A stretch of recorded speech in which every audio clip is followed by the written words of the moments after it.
A J-Mix exclusive. Hello everybody, it's J-Mix here with TupacNation.net, and this week I bring you my exclusive interview with Mr. Tony Green.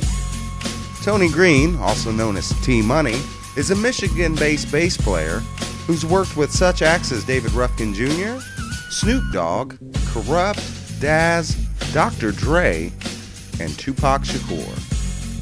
You may be hearing a lot of Tony Green interviews lately, and in the spirit of friendly competition, I'm going to release mine and let you guys take the Pepsi Challenge.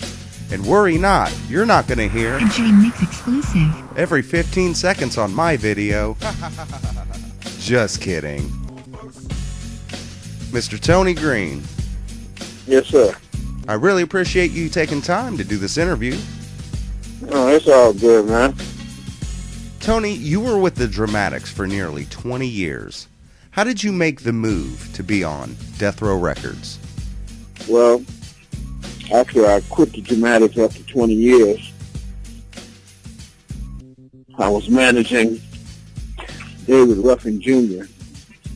And him and I moved to California. We got with Death Row, but I didn't know anything about that rap music. But David every day would play it. He would play it every day, and I used to say, you know, would you cut this shit off? Because I just quit the Dramatics and trying to figure out what I'm going to do next. But he kept playing the Chronic, man. He was playing the Chronic every day. And then when we drove to California, I had the Chronic in the tape deck, and I let it play for 17 hours. I mean, I started listening to it. I was driving. I drove for 17 hours straight. And I was playing that CD over and over and over and over on that cassette over and over and over again.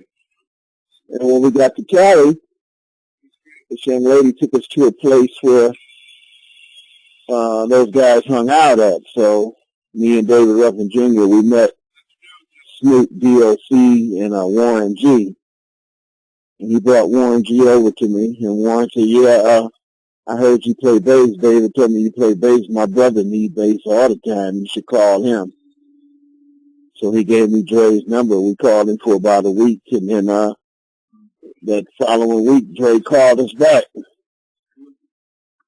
and invited us down to the studio. According to Tommy D, you along with Ricky Rouse and Carl Butch Smalls were a part of Dre's inner circle. Right. You brought those cats on board, right? Yeah, I brought those guys. And I picked Tommy D out of all the engineers to fuck with us, too. Because Tommy was just like a staff engineer at the time, but I really liked how he was working with me, so I kept him working with me, and then he ended up catching on with everybody else. Do you remember the first song you did when you started recording with Dr. Dre? Yeah, the first track was on the Poetic Justice soundtrack, Niggas Don't Give a Fuck. Dre had a bass going, the Bobby Womack bass line, and he couldn't get a clearance for it, so he was all bent out of shape, not knowing another bass line. And I told him, I said, well, put the beat on, man. Let me hear it without the bass. And right after that, I hit those three licks. Dun, dun, dun, dun. I hit that, and it was history. How did you first meet Suge Knight? I was with Dre in the studio every day. And Suge will be coming in there to, you know, checking in and stuff. And, you know, just met him being one of the players, you know what I'm saying? Were there obvious gang tensions at Death Row Records? You know, it seemed to be. I was new on the set, so I didn't realize that's what it was until I, you know, finally got introduced to that being what it was. So at first it was just us with Dre, you know, working in the studio. You know, I was with Dre first for a while before I even got Ricky. And then me and Ricky was there for an even longer while before I even got Butch. And before I put Simone in there too, you know. So we didn't have to deal with the gang shit. We was just, you know, recording all the music. So, but later on it started getting affiliated, you know, after Snoop and that Wonderman thing, or, you know, the guy got shot, and, you know, it just started being some gang shit going on there. But at first it wasn't. At first it was just, you know, business as usual. How did Dr. Dre and Suge Knight get along?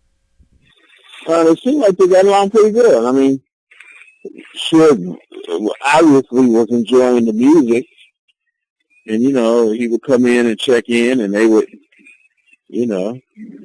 shake hands on it or give each other a pound on it, and Dre handed him a copy of it, and then Suge go on about his business. So you didn't see Suge that much in the studio for a long time until stuff started changing a little bit.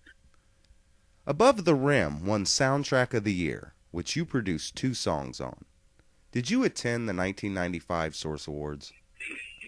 No, not the Source Awards, no, but I did attend the Above the Rim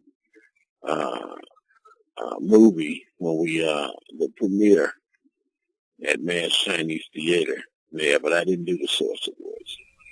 Was there any kind of buzz around Death Row after the infamous speech giving at that award show? Well, it seems like the things started getting tense because I know they had a little beef with Luke, Luke people, and like I said, they pretty much kept us away from all the beefing, but I started, seeing the guys acting a little different, and at the same time they were beefing with Bone Thugs and Harmony too, you know what I mean? So there was a lot of radio interviews where you could tell there was a lot of tension going on between those two groups, between the Dog Pound and Bone Thugs and Harmony. Once again, it's J-Mix here. I want to say thank you to all my YouTube subs and viewers, and keep it locked right here for part 2. I also want to take the time to put in a little plug for the re-release of Tupac Assassination. The all-new 2013 edition of these have a new digital transfer, bonus content, and it's a complete recut of the movie. And as a special promotion, I'm going to be handing out an autographed version of the double feature to one of my YouTube subscribers. So keep it locked right here on my YouTube channel, and a special thanks to Mr. RJ Bond.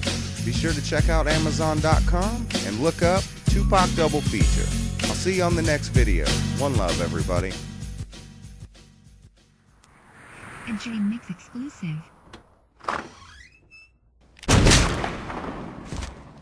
What up, shut up?